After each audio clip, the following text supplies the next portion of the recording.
मैं रमेश चंद, सहायक आचार्य राजनीति विज्ञान, राजकीय कन्या महाविद्यालय खैरवाड़ा उदयपुर। आज अपना टॉपिक है डाइट। ये जापान की व्यवस्थापिका है जिसको डाइट के नाम से जाना जाता है। ये topic BA second year paper first का है।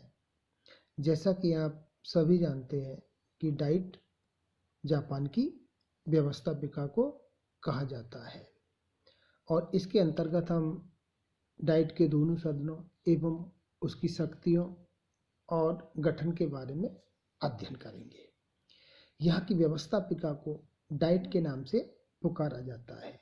जैसा कि पूर्व के संविधान में भी शाही डाइट नाम दिया गया था, जिसके दो सदन थे, प्रतिनिधि सभा और पेयरस सभा। लेकिन वर्तमान संविधान में इसके दो ही सदस्य हैं, लेकिन इनके नाम प्रतिनिधि सदन और सभासद सदन है, जिनका गठन अलग अलग तरीके से किया जाता है। सर्वप्रथम हम प्रतिनिधि सदन, जो कि डाइट का निम्न सदन है, इसका हम अध्ययन करेंगे, इसके गठन के बारे में। इसमें 512 सदस्य हैं। संपूर्ण देश को 123 निर्वाचन क्षेत्रों में बांट दिया जाता है और 3 से 5 सदस्य तक प्रत्येक निर्वाचन क्षेत्र से सदस्य चुने जाते हैं।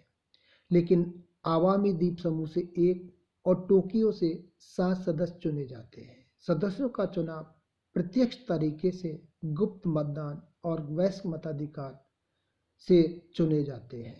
सीमित मत प्रणाली को अपनाया जाता है। ऐसा प्रत्येक व्यक्ति जो जापान का जन्मजात नागरिक है, 25 वर्ष की उम्र पूरी कर चुका है, वह चुनाव में खड़ा हो सकता है। प्रतिनिधि सदन का कार्यकाल 4 वर्ष है।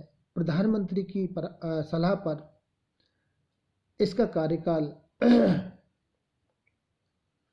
को समय से पहले भी भंग किया जा सकता है। इसका एक अध्यक्ष होता है जो सदन के कार्यभार को संभालता है। दूसरा जो सदन है, सभासद सदन, ये उच्च सदन है डाइट का। इसके सदस्यों की संख्या 252 है, जो कि एक उच्च सदन है।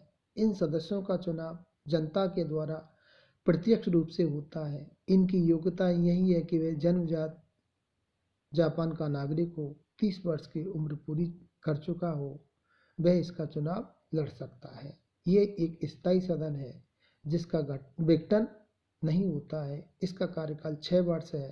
3 वर्ष बाद 1/3 सदस्य स्थान रिक्त करते रहते हैं। इसमें भी एक सभापति और एक उप सभापति होता है जो गतिविधियों का संचालन करता है। अब हम इसकी शक्तियों का अध्ययन करेंगे। डाइट की शक्तियाँ। डाइट की शक्तियाँ निम्न है, इनका हम विस्तार पूर्वक से अध्ययन करेंगे। पहला है कानून निर्माण। जापान में एकात्मक शासन व्यवस्था होने के कारण संपूर्ण देश का शासन डाइट द्वारा निर्मित कानूनों के आधार पर किया जाता है। इसे कानून बनाने, पुराने कानूनों को परिवर्तन करने और संशोधन करने का पूरा अधिकार है। लेकिन निम्न सदन अधिक शक्तिशाली है। वित्त विधेयक सबसे पहले इसी सदन में रखा जाता है। सभासद सदन को केवल इतना ही अधिकार है कि वह साधारण विधेयक को 60 दिन तक और वित्त विधेयक को 30 दिन तक अपने पास रोक सकती है। इसके बाद उसकी स्वीकृति या अस्वीकृति का कोई प्रभाव नहीं पड़ता। दूसरी जो शक्ति है, कार्यपालिका संबंधी। डाइट द्वारा मनोनीत व्यक्ति को प्रधानमंत्री नियुक्त किया जाता है और प्रधानमंत्री के सलाह से अन्य मंत्रियों की नियुक्ति डाइट में से की जाती है। मंत्रिमंडल के लगभग आधे सदस्य डाइट में से ही लिए जाते हैं और ये सदस्य सामूहिक रूप से डाइट के प्रति उत्तरदायी रहते हैं तथा डाइट प्रश्न पूछकर इनके ऊपर नियंत्रण रखती है। वैदेशिक संबंधों का संचालन आदि के संदर्भ में इसका नियंत्रण रहता है। नेक्स्ट शक्ति है न्यायपालिका संबंधी। डाइट के द्वारा महाभियोग की जांच की जाती है। महाभियोग लगाने का कार्य दोषारोपण समिति के द्वारा किया जाता है, जिसमें दोनों सदस्यों के बराबर सदस्य होते हैं। इसके अलावा क्षमादान का अधिकार होता है। नेक्स्ट शक्ति है वित्तीय शक्ति। बजट पर इसका पूरा नियंत्रण है।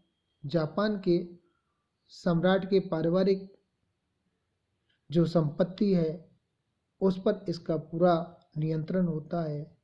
कोष में से मंत्रिमंडल खर्च कर सकता है, लेकिन डाइट से अनुमति लेनी पड़ती है। ये इसकी मुख्य शक्ति एवं कार्य है। जैसा कि सिद्धांत में डाइट शक्तिशाली है, व्यवहार में उसके अधिकारों पर मंत्रिमंडल का पूरा नियंत्रण है। मंत्रिमंडल नीतियों के निर्धारण से लेकर क्रियान्विति तक नियंत्रण रखता है। वैदेशिक संबंधों का संचालन और बजट पर इसका नियंत्रण है। इसलिए व्यवहार में डाइट की अपेक्षा मंत्रिमंडल अधिक शक्तिशाली है। धन्यवाद।